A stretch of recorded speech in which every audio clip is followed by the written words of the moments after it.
Economies, like ecosystems, are instantiations of complex adaptive systems, interdependent systems of layered functions which undergo change, development, and evolution. Therefore, similarities between economies and ecosystems describe shared characteristics rather than analogies. In this segment, we'll review current ecosystem development theory and methods, and how these concepts and techniques have been and could be applied to study economic development. In 1980, Mount St. Helens in Washington erupted and destroyed hundreds of square miles of mature forest. This series of satellite images show the subsequent reforestation of the blighted region.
This reforestation is an example of primary ecological succession, the development of a complex ecosystem from bare rock, or in this case, ash.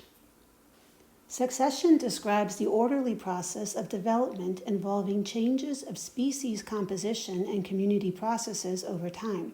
Each stage produces a community which creates the conditions that allow future communities to arise.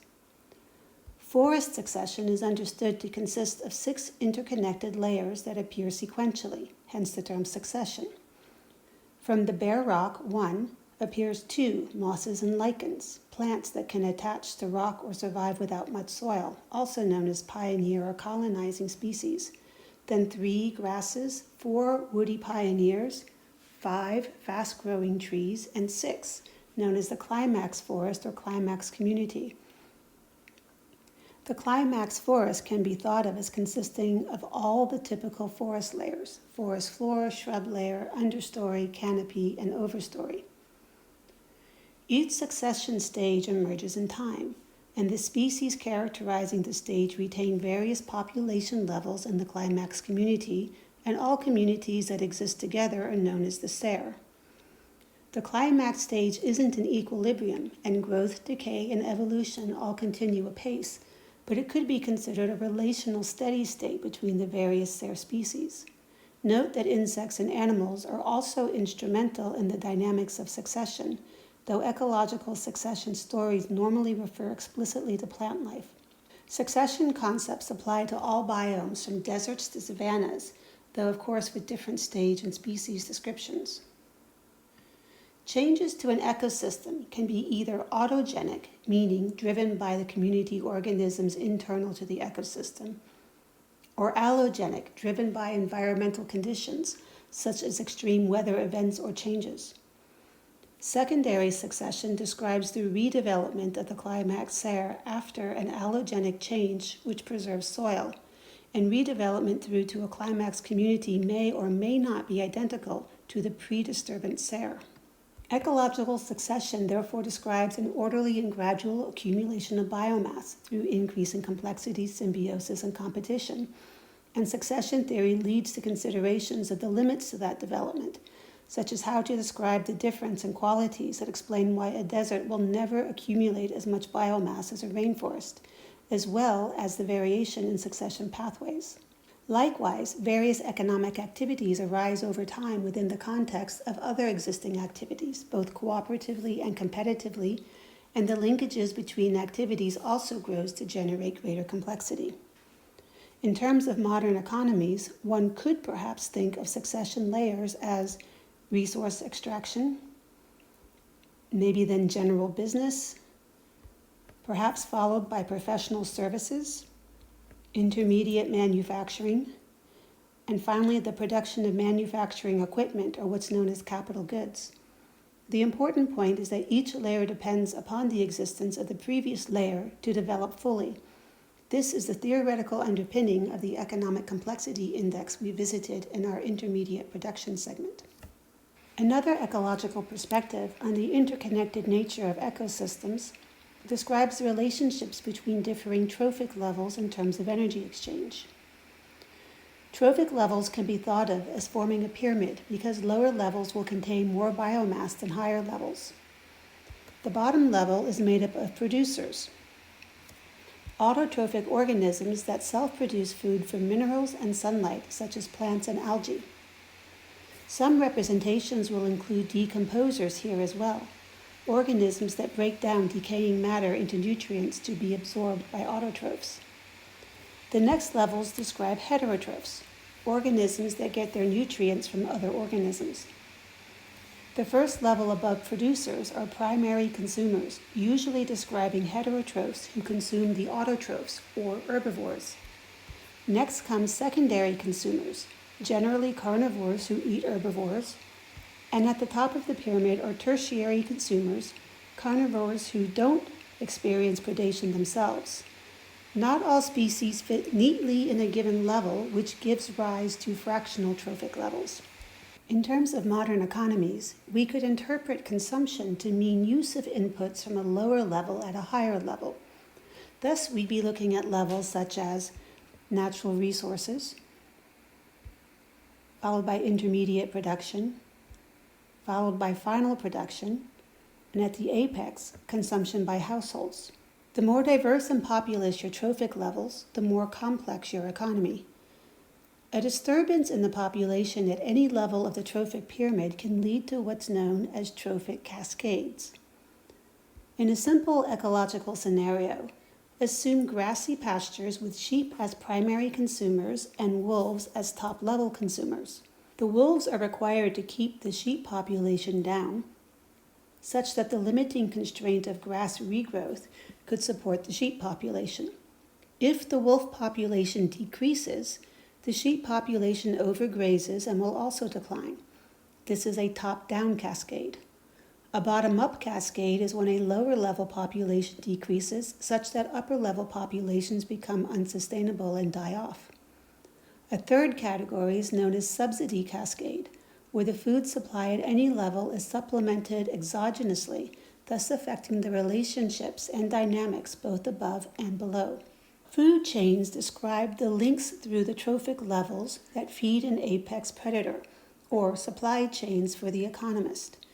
These various chains are also interlinked as many chains share elements. We could thus think of the relationships between the differing species as a network, or an ecological term, as food webs.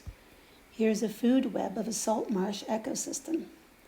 Along with food webs, which describe who eats who, one could also produce energy flow webs, demonstrating the chemical transfer in each consumption process, or functional webs, describing the relationships between organisms which either directly, through consumption, or indirectly affect populations of other organisms. Organisms can modify the environment of other organisms, and such effects are indirect. This includes non-nutrient qualities, such as one species' activity providing homes for another species. Next, I'll bring your attention to a couple of measures ecologists use when describing species populations, but we're going to consider them in the context of a bipartite network of industry and occupation occurrences, where for each industry-occupation combination, there is a 1 if that combination's Balassa index, which we derived in intermediate production, is greater than or equal to 1. Richness is the count of different species. So for us, occupational richness for an industry is the sum along the columns. Evenness describes how the population, or here employment, is spread out across the occupations or industries. This is calculated as Shannon entropy from Claude Shannon's 1948 information theory. For a given industry, the Shannon entropy for occupations is the sum over all the occupations of the proportion of the employment in that occupation times the natural log of the inverse of that proportion. High entropy corresponds to a more uniform distribution of employment across all occupations, while low entropy corresponds to a more uneven or spiked distribution. Pilou evenness is a variant where the entropy is normalized by dividing by maximum possible entropy, which allows for entropic comparison across systems, or in our case here, industries. Here's a couple of examples of ecosystem theory applied to economic questions. Here I've applied ecosystem development theory regarding competition and colonization dynamics to the economic phenomenon of the firm size distribution. Michael Tillman describes a Wisconsin prairie populated by different species of grass. One particular species has superior nitrogen fixing ability, so tends to overrun areas populated by species with lesser ability. But all grass organisms have a mortality rate, so regions of empty patches are continuously emerging, which can be populated by lesser fixating grass species. The population dynamics on the prairie therefore consist of empty patches colonized by lesser fixating species that are eventually overrun by superior fixating species, while new space regularly becomes available for colonization through the deaths of individual plants. In the context of firm dynamics, a market is analogous to a prairie, and larger firms with superior competitive advantage will take over the market share populated by smaller firms.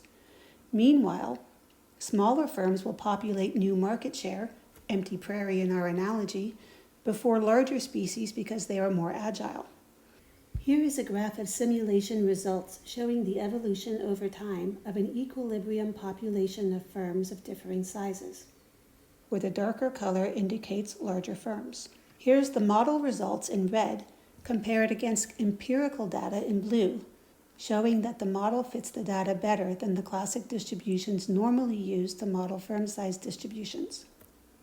Here is a paper by Niamh O'Clery in your reading list, which uses a sophisticated series of network analyses to attempt to discern the succession pathways for complex economies. To conclude, both ecosystems and economies are instantiations of complex systems, so we expect to see some of the same dynamics at play. Specific questions that arise when considering ecological development theory as applied to economics are: how do succession dependencies and limits to growth manifest in economic systems? Is there an equivalence to trophic energy in economics? The production of tools that enable production of other goods have differing rates of consumption or time lags, and we saw how important those were for understanding the monetary circuit. How do these time lags in consumption alter the ecosystem dynamics? Is there an equivalent function to the decomposers in economics? And there is a sharp distinction in ecology between development of an ecosystem, which describes the gradual colonization of an area by extant species, and evolution, which is the emergence of novelty. Economic development has a correspondence to colonization and imitation, but economic development also relies on creation of novelty. Could this be adequately explained by economic novelty emerging on a much faster timescale than biological evolution? In conclusion, ecological theory from a complexity perspective is much more advanced than economic complexity theory, so the ecosystem theory can serve to jumpstart the development of economic theory.